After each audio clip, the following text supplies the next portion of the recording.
Question number 4 करते हैं भाई। A particle moving in a straight line passes through a fixed point O. Its velocity is given by this. Displacement निकालनी है। यहाँ पे displacement कैसे निकलती है बेटा? इंटीग्रेट करके। तो इंटीग्रेट करें, t का आंसर आएगा t²/2। cos का आंसर क्या आएगा बेटा? साइन। और इसका जो कोफिशिएंट है वो आप डिवाइड करेंगे, ऐसे ही होता है। साथ में आएगा +c। तो इसको हम लिखेंगे t²/2 हो जाएगा 6 sin t/3। c निकालने के लिए क्या करोगे बेटा? t = 0 पुट करोगे और s = 0 पुट करोगे तो आप देखोगे कि c भी आपका 0 ही आएगा। तो जनाब s की वैल्यू आ गई आपके पास t²/2 +6 sin t/3। अब वो कह रहे हैं find the displacement of the particle from O when t = 3π/2। तो t की जगह पर आपको 3π/2 पुट करना। क्या बेटा? c0 आया है। Calculator should be in radiance. उधर आप आंसर निकाल लें जल्दी से। एक्सेलरेशन भी निकालनी है तो वो तो डेरिवेटिव से निकलेगी। कॉस का डेरिवेटिव आता है माइनस साइन। एंगल का कोफिशिएंट मल्टीप्लाई करेंगे। एक्सेलरेशन भी निकालनी थी आपको इस टाइम पे।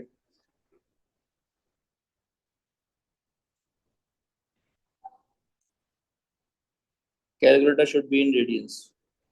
तो आंसर बता दें बेटा शाबाश।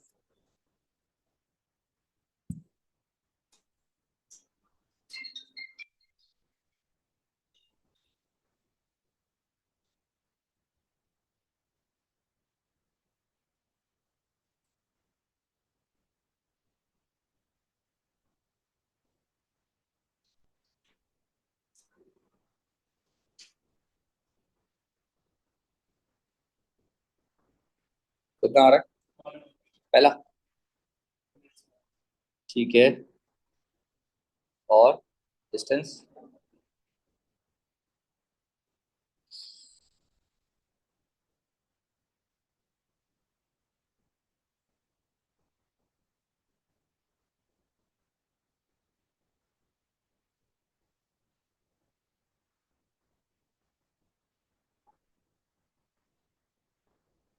सब पंखा बंद कर दो।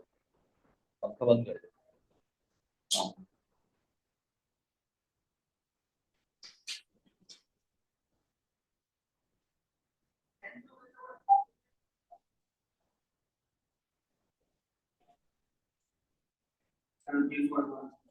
17.1 आगे चले।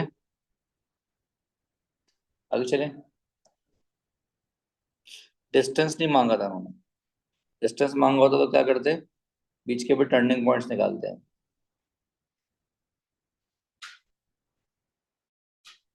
क्वेश्चन नंबर देखते हैं 5। आसानी से हो जाएगा। चलो, a particle is moving in a straight line. Velocity deviate 10. Acceleration is given by। तो अगर आपको वेलोसिटी निकालनी है तो बेटा आप क्या करेंगे? इंटीग्रेट करेंगे। किसको इंटीग्रेट करेंगे? एक्सेलरेशन को। तो जनाब एक्सेलरेशन को इंटीग्रेट करेंगे तो ये जाएगा 3t - 2t² + c।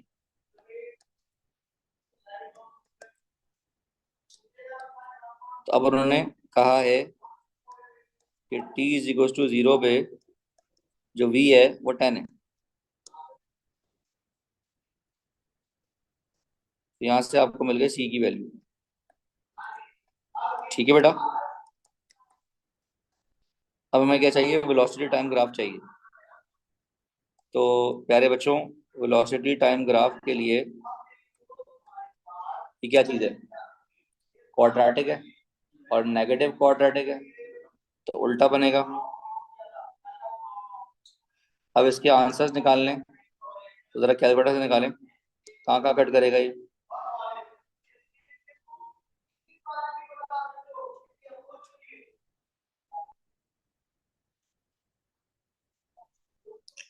-1 जी, 5 और तो ये आपके पास 5 आ गया, ये आपके पास -2 आ गया। तो इसका मतलब है कि ये कहीं यहाँ से शुरू हो रहा है। तो ये वाला जो पॉइंट है आपके पास 10 है, इसका मैक्सिमम पॉइंट कैसे आएगा, बता सकता है कोई? मिड पॉइंट नहीं, हाँ मिड पॉइंट से कर लें, कितना आएगा? 1.5 आएगा। तो ये वाली वैल्यू कितने पे आएगी? 1.5 पे। और टॉप पॉइंट कितना होगा? 1.5 रख दें इसके अंदर, 1.5 रखें, कितना आ रहा है?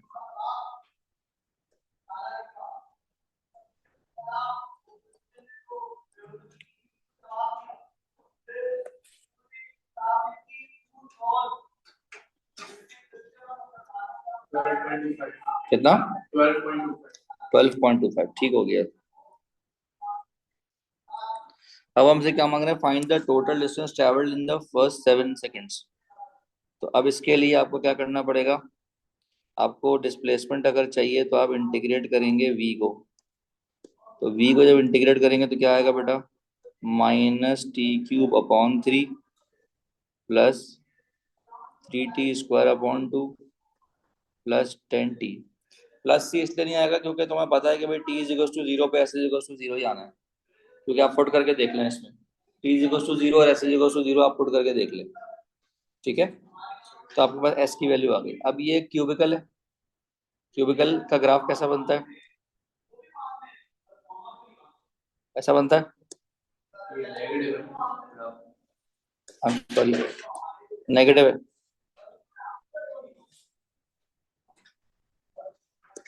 तो जरा बताएं कि क्या वैल्यूज है।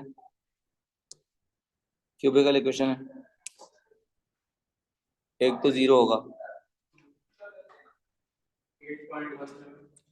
8.17 और अच्छा देखो, एक आ गया -3.67, एक आ गया 0 और एक क्या आ रहा है? 8.17। ठीक हो गया। यार वर्किंग किए बगैर काम कैसे करोगे? वर्किंग करनी तो पड़ेगी। अब वो क्या, हाँ हाँ कर सकते हैं, मसला नहीं है। तो जनाब अब उन्होंने मांगा है फर्स्ट 7 सेकेंड्स का। तो हमारे पास जो मैक्सिमम पॉइंट है वो कितने पे था? 5 पे था। तो इसका मतलब जब आप डिस्टेंस निकालेंगे तो पहले आप कितने का निकालेंगे? फर्स्ट 5 सेकेंड्स का निकालेंगे। तो इसके लिए आप क्या करेंगे? s(5) माइनस s(0) करेंगे, ऐसा ही है। वर्किंग दिखाने की जरूरत ही नहीं है आपको, हाँ डायरेक्ट कर दें। उसके बाद आप करेंगे s(5 to 7 seconds), क्योंकि शुरू के 5 सेकंड्स का डिस्टेंस निकालना है ना आपको, तो final value minus initial value करते हैं और मॉड लगाते हैं इस पे। इसी तरीके से अब 5 to 7 के लिए क्या करोगे? s(7) माइनस s(5) कर दोगे। अब मॉड क्यों लगाओगे? ताकि आंसर हमेशा पॉजिटिव आए। तो फिर इन दोनों डिस्टेंसेस को प्लस कर लोगे तो आंसर आ जाएगा। समझ आ गई बात? क्लियर है?